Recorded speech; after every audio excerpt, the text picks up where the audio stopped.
আসসালামু আলাইকুম। জামিল টিভিতে আপনাদের সকলকে স্বাগতম। আজকে কথা বলবো রোহিঙ্গা ইস্যু নিয়ে। আপনারা সকলেই জানেন যে রোহিঙ্গা বাংলাদেশে যে রোহিঙ্গারা আসছে অতীতে এবং ধীরে ধীরে কিন্তু রোহিঙ্গারা বাংলাদেশে প্রবেশ করতে গেছে। আর কয়েকদিন আগেও কিন্তু 10,000-এর মতো রোহিঙ্গা বাংলাদেশে প্রবেশ করছে এবং এইভাবে যদি রোহিঙ্গারা দিন দিন আমাদের বাংলাদেশে আসতেই থাকে তো এক সময় দেখা যেতে পারে যেরকম ফিলিস্তিনের অবস্থা, ফিলিস্তিন যেরকম জায়গা দিচ্ছিল ইসরায়েলদের এবং ইসরায়েলরা ধীরে ধীরে তাদের জনসংখ্যা বাড়িয়ে সেখানে বিভিন্ন দেশ থেকে মানে তাদের ধর্মের লোক নিয়ে আসে, তাদের জনমত বাড়িয়ে তারা কী পরবর্তীতে তারা কী দেখাইলো সেখানে একটা অঞ্চল নিজেদের বলে দাবি করে তারা কিন্তু একটা অঞ্চল সেখানে হাতিয়ে নেয় এবং ধীরে ধীরে তাদের আবারও এইভাবে বিভিন্ন দেশ থেকে তাদের ইহুদিবাদ বাড়িয়ে ইহুদিগুলোকে বাড়িয়ে সেই দেশে সেখানে তখন ধীরে ধীরে তারা কিন্তু ফিলিস্তিনের জায়গা দখল করতে শুরু করে এবং ঠিক সেইভাবেই এখন অবশেষে দেখা যাচ্ছে যে ফিলিস্তিনকে কোণঠাসা করতে করতে ফিলিস্তিন এখন যে ফিলিস্তিনের মানে জায়গা ফিলিস্তিনেরই থাকার মতো জায়গা নেই, পুরোটাই ইসরায়েল দখল করে নিয়েছে ফিলিস্তিন থেকে। তো সেরকম যেন আমাদের বাংলাদেশও না হয়, বাংলাদেশের যেন সেরকম পরিস্থিতিতে পড়তে না হয়। তো সেই জন্য বলতেছি যে রোহিঙ্গাদের বিষয়টা নিয়ে এখনই আমাদের ব্যবস্থা নেওয়া দরকার, খুব কড়াভাবে আমাদের কিন্তু বিষয়টা দেখা দরকার।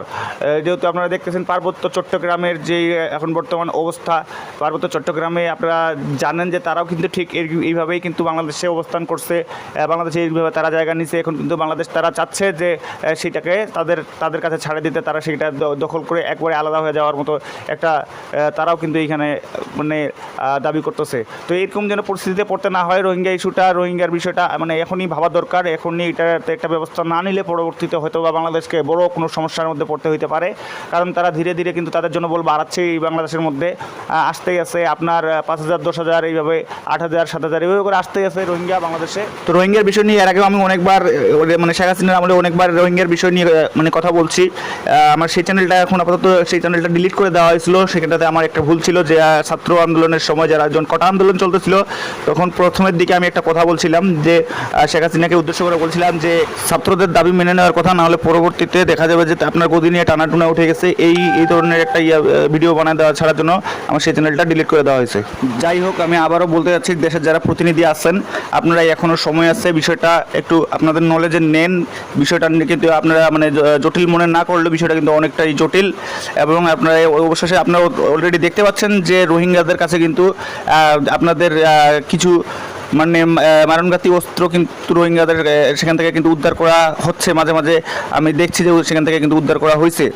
তো তারা কিন্তু অস্ত্রসজ্জায় তারা নিজেরাই কিন্তু অস্ত্র তৈরি করার মতো ক্ষমতা রাখে।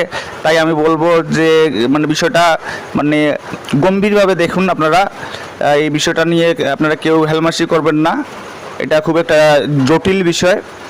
আপনারা দেশের জন্য, দেশের কথা চিন্তা করে, আপনাদের ভবিষ্যতের কথা মানে ভবিষ্যতের কথা চিন্তা করে, আপনাদের ভবিষ্যৎ প্রজন্মের কথা চিন্তা করে বিষয়টা একটু দেখবেন। যাক, আমার এটুকুই বলার ছিল। আসসালামু আলাইকুম, ভালো থাকবেন সবাই এবং ভিডিওটি ভালো লেগে থাকলে একটি লাইক এবং একটি কমেন্ট করে দিবেন। আসসালামু আলাইকুম।